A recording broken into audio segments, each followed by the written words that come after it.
నీట్కి సంబంధించినటువంటి ఎగ్జామ్ మొన్న మే 3వ తారీఖున ఎగ్జామ్ జరిగింది. ఇప్పుడు ఆ ఎగ్జామ్ సంబంధించినటువంటి పైనే లీకేజ్ సంబంధించినటువంటి ఆరోపణలు ఉన్నాయి.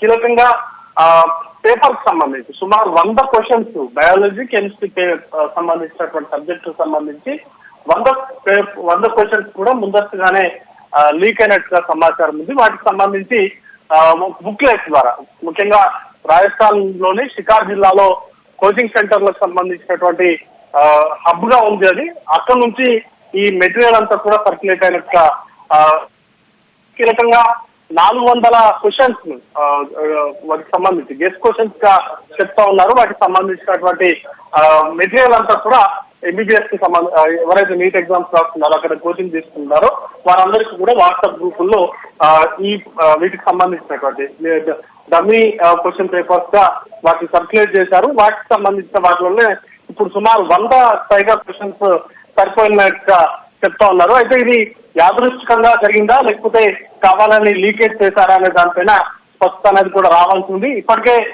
నేషనల్ టెస్టింగ్ ఏజెన్సీ దీనిపైన ఒక వివరణ కూడా ఇచ్చింది.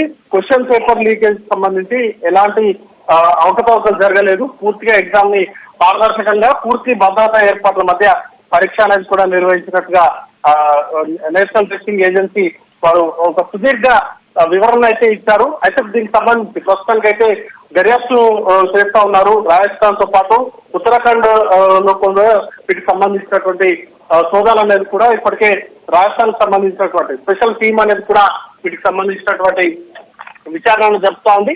దానిలో భాగంగానే వాట్సాప్ సంబంధించినటువంటి గ్రూపుల్లో ఈ క్వశ్చన్ పేపర్స్ ముందే వీటికి సంబంధించిన క్వశ్చన్ పేపర్ సర్క్యులేట్ అవడం వాటి కేరళకు సంబంధించినటువంటి ఒక స్టూడెంట్ ప్రమేయం ఉన్నట్టుగా అనుమానాలు వారికి ఉన్నాయి. వాటికి సంబంధించినటువంటి అంశాలపైనే ప్రస్తుతానికైతే దర్యాప్తు జరుగుతా ఉంది.